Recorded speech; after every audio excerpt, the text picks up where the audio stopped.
This is take 2 of A Pint with Seaniebee. I just nearly did the thing that I keep worrying about, which is forgetting to press the right button. But luckily we caught it in time. I'm in this beautiful home in Bermondsey in London, and it is full of beautiful, colourful stuff that has clearly been gathered over many years. There's parrots and trinkets and butterflies and love hearts and a lovely pink Smeg fridge, which I've never seen before.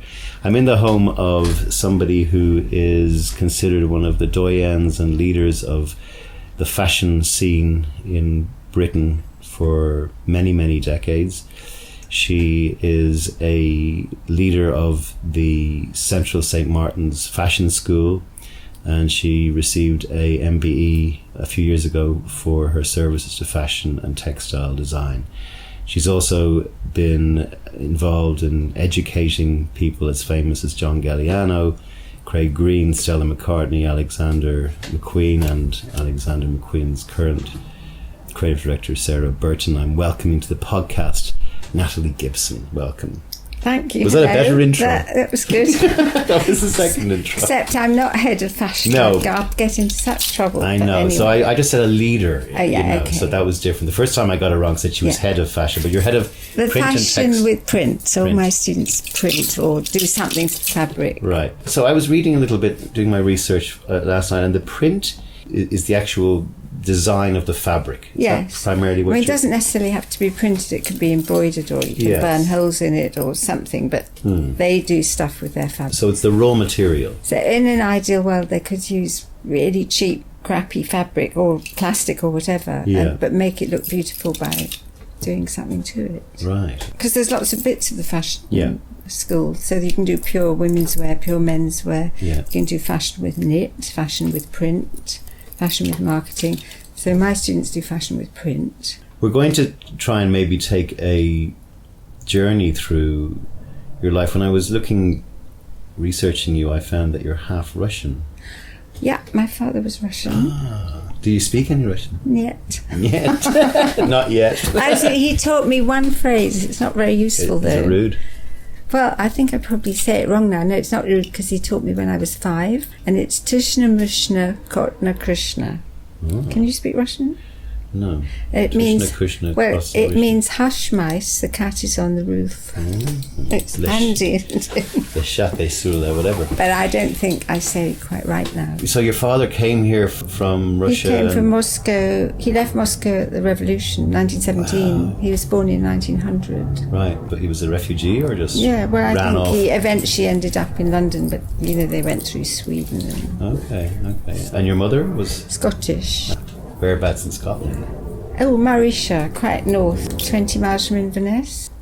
And you were telling me before we pressed record the second time that you were shipped off there when one of your early memories was during the war. Well, I mean, I don't remember being shipped off because I was so little, but I was pushed off to live with my grandparents on a farm, which was fabulous, and I was there till I was 7. I was there.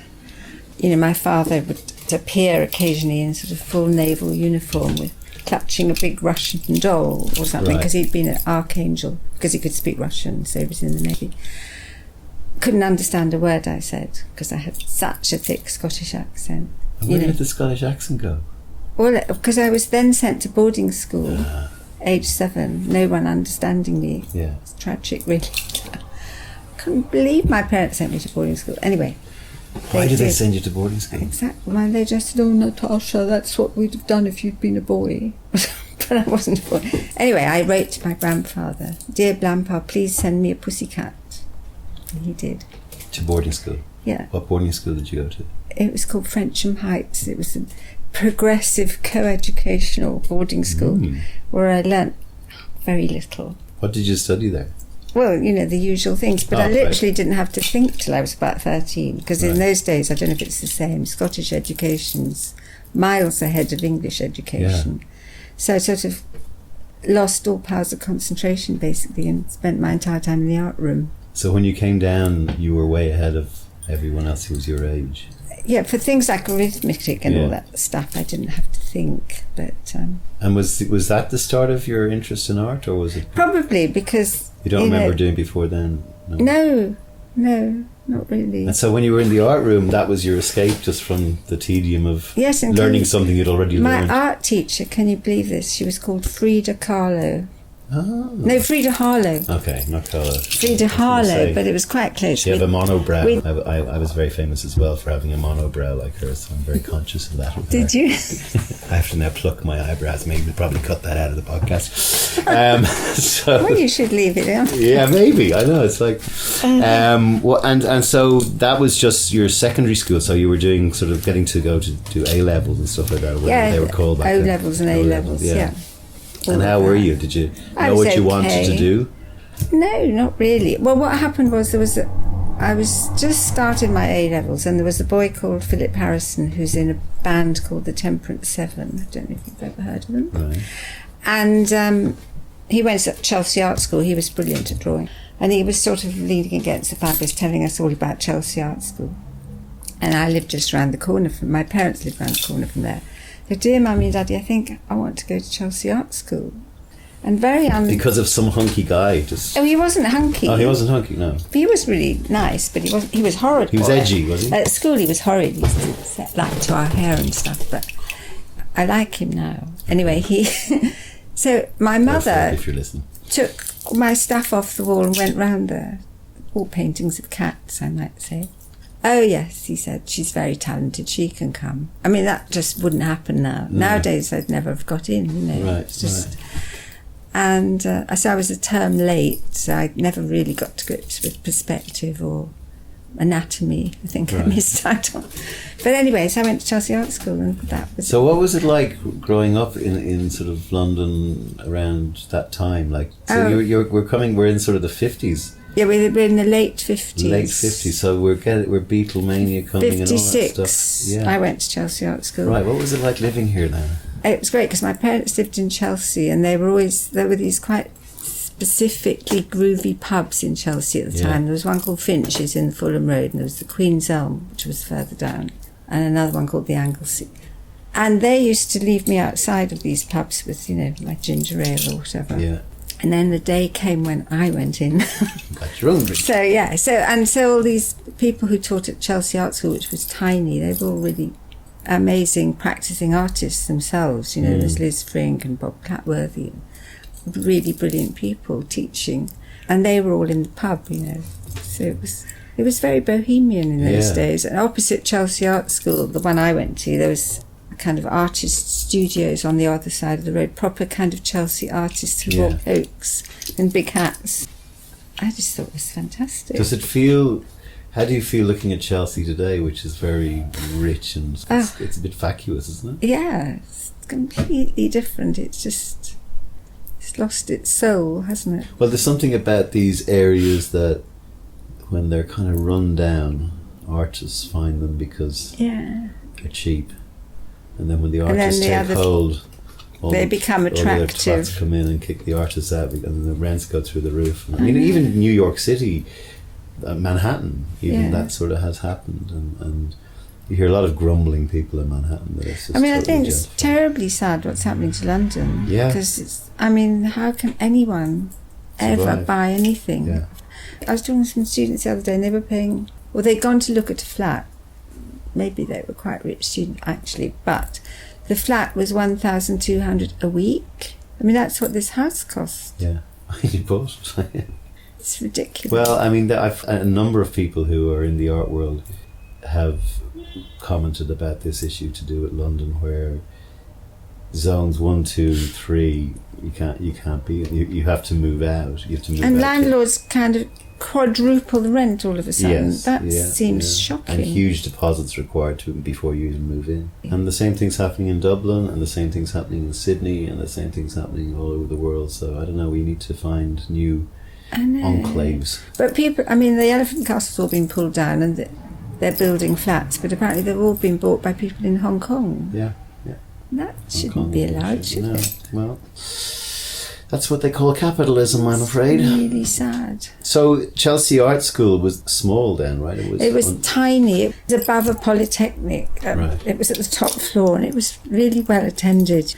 And there were quite a lot of Debbie girls there as well, I have to say. But a lot of what girls? Debbie sort of girls, so that almost finishing school sort of girls, right. Rich girls. Debbie, there were a few sort of Debs. They were debutantes. Oh, sorry. Okay. Yeah, but on the whole, it was lots of really poor people.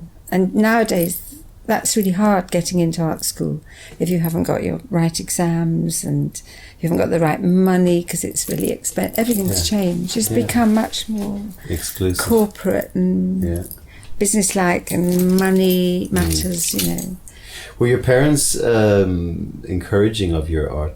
They were very encouraging, but yeah, they were encouraging. I mean, I can remember printing a mermaid one day and taking it home to show my father. My father said, "Natasha, that doesn't look like a mermaid." He was in the Navy. Yeah. And my mother, quick as a flash, said, "How would you know, George?" And of course, the thing about art is the sky is green and the grass is blue, right? That's what we're always taught. Yes. Don't criticise a child. But they had a lovely friend called Rodney Thomas, who was an architect, and he was 6'5", and he took great interest. He always looked at my work from school, Right. And so he was really encouraging. In fact, I had an exhibition when I was still at school, but I never knew till a long time later because they thought I'd get big-headed. But it was all cats I'd drawn, painted. You love cats. How come you love cats so much? Because I lived on a farm in Scotland and there were about 30 cats. And my grandfather used to get up in the morning and make the porridge and then walk to the byre where the cows were. Boos, boos, boos, they all followed him. Yeah. They had porridge and fresh milk every day, Scottish cat. Except on Sunday when they had saps, which is because he didn't make porridge on Sunday. And he sent you one down to your boarding school? Yeah, he did. How did he send it? It came in a basket with sort of lumps of meat and the cream attached, and said a label saying "Please feed Pussy," and the porter wrote "Pussy fed at Crewe 3 a.m. Pussy fed again at Euston 9 o'clock. They wouldn't do it.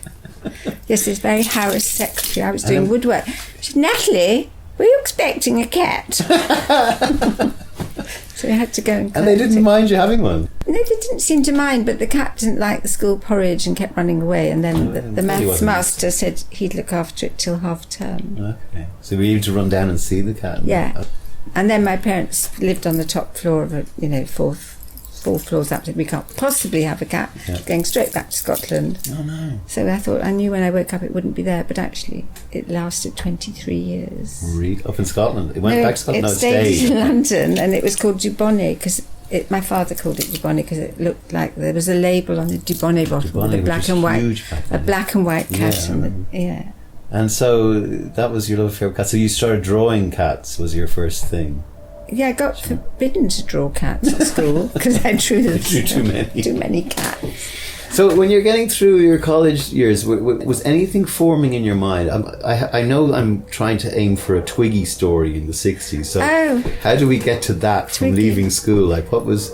Well, then I was at Chelsea for a bit, and then my uncle Willie in Scotland said, "What is the best art school?" Blah blah blah. And I said, "Probably the Royal College." "Well, you'd better go there then." So I took my work to show them at the Royal College. It was too soon because I hadn't finished the course, and they were quite nice. So I applied to the Royal College, and I was doing painting at Chelsea by then. So I arrogantly thought, well, I'm not going to apply to the painting school because I know how to paint. Oh. Nobody can teach me. Yeah, fair enough. Well.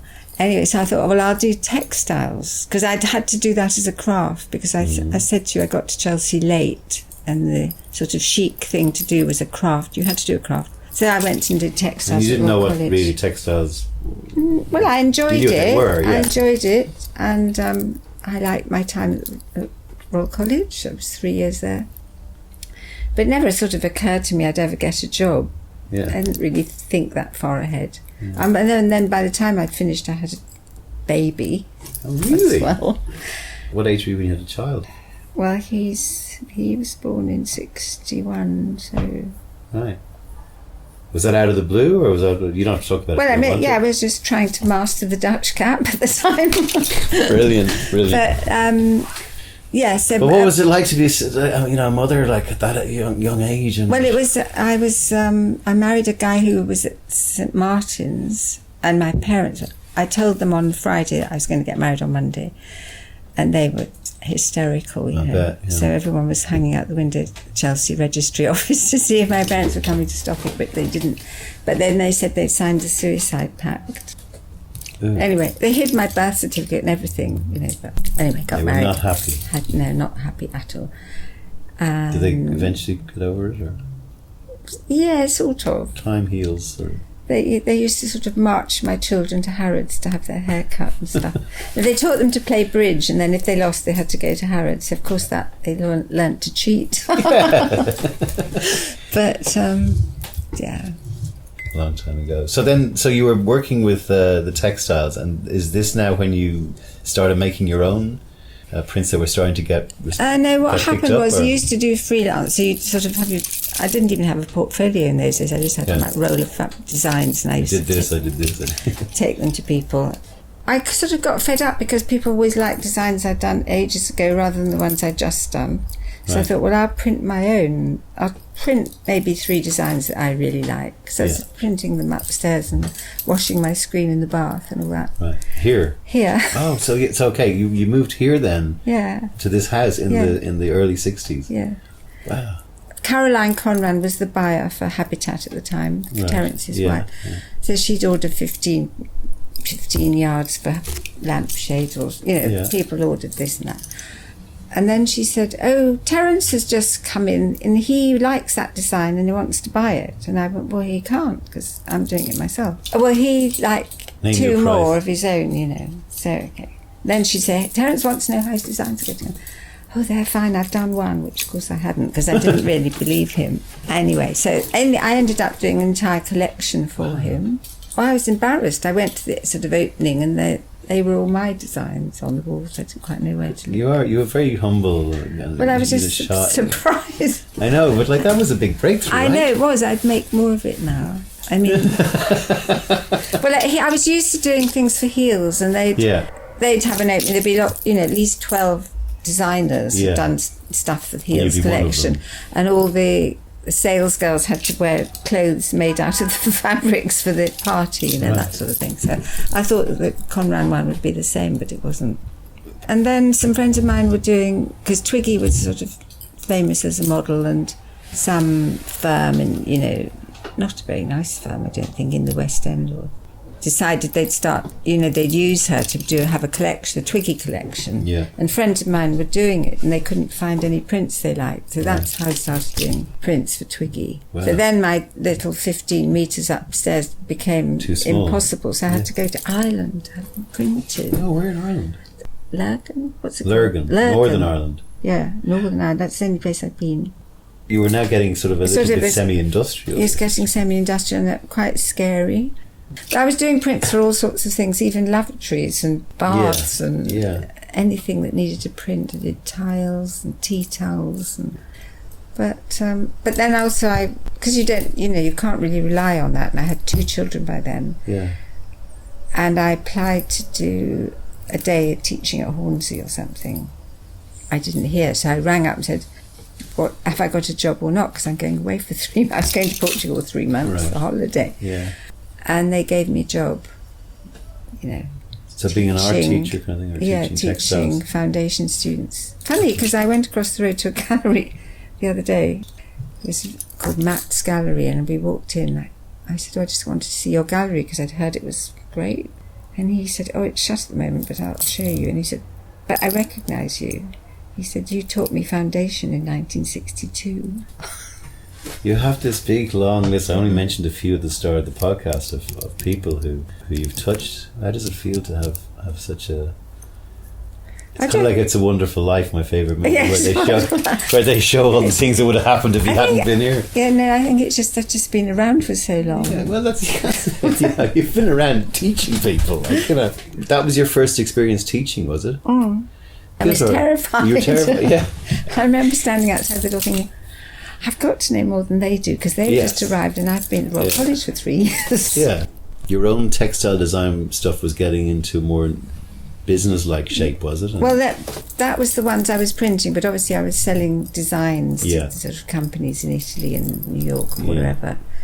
So a fashion house would ring you up and hire you for a new look that they're... Is that the kind of way you get... Well, sometimes, yes. I mean, I worked closely with a few fashion designers, so that's a nice thing to do. Otherwise, I worked with this company in Italy who they were 7 brothers who loved coming here and playing football with the kids and buying stuff and stealing things, designs, not stuff, not things, but as far as I know, backing out the door rather than talk about money, you know. But they were quite, Where have they ended up? Where did they end up? They're a company called Mantero. They've got a palace in Como or somewhere. Yeah, you could send some of the stuff back now, lads, yeah? So... No, they'd say, I said, did you by any chance cut that design off a piece of... Yes, we did. They're quite blatant about it. They were the Chinese of the time. Yeah. How do you feel about all that kind of ripping off, plagiarism, all that stuff that goes on in the business? Nothing to be done about it? It's gone on for so long, hasn't it? Yeah. I mean... And it's not just your business, it's movies and music and everything. I don't know. I've recently been to China quite a lot. Well, I've been twice. But I lived in Guangzhou for a year. Did you? Yeah, it's horrible. Oh. Every 3 or 4 months they had the biggest trade fair. No. It's a former canton. Because there are lots of Chinese students come, pass through St. Martin's. Yeah. And one of them... ex-student invited me over to teach, because all the students there want to come to St. Martin's. Yes. So I went over to do a project and they said, is there anything you're particularly interested in China? And I said, I'm really interested in the Miao tribe, because I'd been to China once to judge a fashion show. Yeah. And is that because of your interest in cats? No, but that's why I remembered the name. The Miao tribe. That is why I remembered the name. And they just arranged it so that I went to Beijing for 1 minute, seemed like, and then we flew off to the Miao tribe and we were there. So where are they? They're north. They're all over, but yeah. But yeah, I mean, they're even in Vietnam and what was so fascinating about them to you? Oh, just they were beautiful looking people with sort of flat faces and big rosy cheeks. Yeah. And their embroidery was wonderful. I said, can I bring my husband? And they went... And I said, because he could teach the watercolours and all, and they agreed. And so your husband, John Whelans, he's a famous architect and artist, right? Yeah, he's given up architecture, a bit like you. He's just painting now. So that was, that was an amazing treat, really, because we got sort of flown over first class. It was brilliant. Spoiled me forever. Yeah. And treated, like ancient rock stars. All these Chinese students call me grandma. Okay. And so quite a few of them are now coming to St. Martin's. Right. Managed to get in. So do you find any difference between the Asian student and the local student? They work really hard. They work so hard. All night. I mean, I've got a student, she's in her 2nd year now. Well, no, she's just finished her 2nd year. But to get her to come out, even for a supper, she's working. Yeah. Like a lunatic, and also I think they've been kind of reared as special people. These, one family business, one child family, one child. And I mean, I had one of them to stay recently in the country, and she was like terrified of the spiders and insects, and she said, they would her parents or any parents would never have allowed her to, as a kid, to play in the fountains outside King's Cross because of the germs and this and that, and they sort of cosseted. We have a cosseted and kind of corralled bunch of children in the world. So where are we at now? We're at Miao, China. No, I was just saying I was so impressed with China. In fact, well, you obviously know because you've been there, but being taken to meals with huge round lazy Susie tables with about 50 different things on them. And they just go like that. It's all obliterated in 20 minutes. And you just think, they must be astonished when they come to England and it's meat and 2 veg. I mean, how dull is that? Yeah. You're back. You were so you started teaching now. If we're back to the timeline, and clearly that's become your life calling. Yes, I started teaching, I suppose, at foundation at students at Hornsey, and then I moved into teaching the textile department. Yeah. And then I was with a very kind of great team. I kept being offered a job at St. Martin's and thinking, I don't know if I want to move. Why were you? Just because the devil, Because I was so happy at Hornsey. Okay. I loved it. So this was 1980, right, or 81 when you moved? Yeah, about 1980. I was teaching there a day or so already. I started teaching there at St. Martin's. I was doing a day or 2 days maybe in the 60s, actually. Yeah. Drawing and things. That's when I met all the Galliano lot. Yeah. Stephen Jones. Well, they were later. They were more. Well, when did he leave? He left in 84, I think. When you see some of these people who've gone on to become fantastic fashion designers, were you able to go, yeah, that one, yeah. Yeah, that. Have you got a good nose? That's such a common question. Right, about, I'm sorry, I'm bored. No, about, can you tell? With John Galliano, you could certainly tell, Yeah. but you can't always tell. Yeah. I mean, he was just amazing, because his sketchbooks were fantastic. He was always up and down the stairs with a boy called John Flett. They were always trying on each other's clothes. They never stopped working. Really. And he also seems to be a guy who didn't stop moving, which is what I like about him. Yeah. He did give There's no stopping him. Yeah. Anyway, I mean, you probably can't say because you're not that type of person. But are there some out there you go, I have no idea how that person made it. Yeah.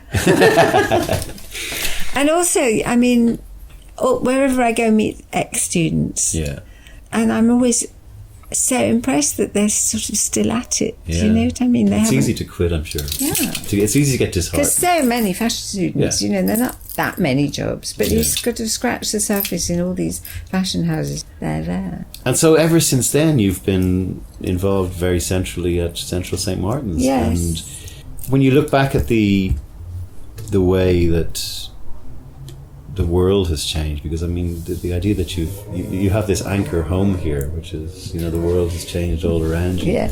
What are the things that you kind of bemoan? But first of all, maybe in the business, and secondly, maybe in life. I mean, as far as students are concerned, I sort of bemoan. I don't bemoan it really. It's just that strong the word. technology's got so. It's become so amazing, hasn't it?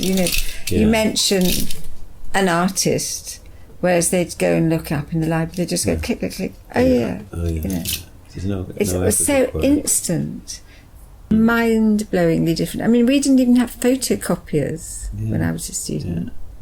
Cow gum. And all that stuff. Cow gum, yeah. Whatever happened to cow gum? I don't know. It was There's probably some lovely. big company that was making that, and then suddenly, it's all gone. Tins of I think cow it was gum. made of gelatin from Horses' hooves or something. cow's hooves. Yeah. Anyway, that's cow gum. We must look that up. But also the technology has also taken away from Well, it's the got fluency of digital printing. digital printing, yeah, and all that. Yeah. So is that why you found yourself? You've also been interested in India a lot as well, right? Yeah. You've done just getting to sort of back to places that actually do it. the way- It's so kind of the opposite, Yes. doing that stuff in India, printing with mud, Yeah. which is about this really ancient technique. Yeah. And I'm sure that's going to be important, though, just doing stuff with your hand. I mean, I know that's Well, a bit of a cliche, everybody says that, but... And The stuff that it's gets just, pumped out technology-wise, it's it's the cheap. and then- satisfaction, really, of doing something with the your artisan hands. nature of it. And, Well, because I love printing with paper stencils. I like printing with open screen and a paper stencil. So you cut the stencil and you print. And it's really basic and easy, and anyone can do it. What about like in a life sense? What about looking back to some the time you spent here in London? And we talked earlier about London being overpriced and getting gentrified. But is there anything else that you kind of? I mean, I love London. I do have a place in the country. I bought with my money from printing for Twiggy. I made £1,000, which sounds like, and doesn't sound very much now, but it seemed quite a lot of money then. And I bought a cottage with it. Great. Yeah. Which I still have. So do you switch between the two? Yeah, well, I go there quite a lot. Right. Okay. But it is in the middle of nowhere, and it is very. Okay. And so, are you still actively every year? Do you set yourself like a task to do your own collection every year? Do you design No, I don't something? do my own collection, but I do a lot of printing. Or I've had a couple of exhibitions recently, so I've had to do lots of. And then I had another one in China. Okay. Do you have a favourite? Looking back on all the various designs you've done, do you have a thing that you go, that was the best thing I ever did? Yeah, I've got a few I really like that I'm proud of. So the other question I always ask people is, when you look back on your career and all the great people that you've mentored and taught, what would you say to not necessarily the younger you, but to a young teenager who's thinking of taking a road through fashion design? What advice would which you I give them? have to do quite often because people always ring up and say, "Oh, would you mind speaking to my cousin's daughter because she really wants to go to St. Martin's?" I'd say they have to keep a sketchbook. Really, that's what I always say. Yeah. Keep a sketchbook like it's a diary. Draw in it every day so you can look back and think, oh, I was there. And I have a quote from you which says, "Don't stop drawing and looking and being curious." Oh, that's absolutely. Yeah, Did I? Me too. I don't know. I picked it up from my research. But yeah, well, I would go for that. I love that. I think that's it, really. Yeah. Because even if you can't draw very well, you're looking. Your eyes. You become perceptive somehow. Yeah. But the thing is about drawing, if you do it every day, you just get better so quickly. Yeah. I'm just going to use that as my opening to the podcast. Don't stop drawing and looking and being curious. It's lovely to have met you and chatted with you, and I love your humility as well. Thank you for inviting me into your home, and thank you for the wise I don't really feel like words. I told you anything. Well, I got a lot out of it. Did you? Yeah. Best of luck with everything. Thank you. Bye.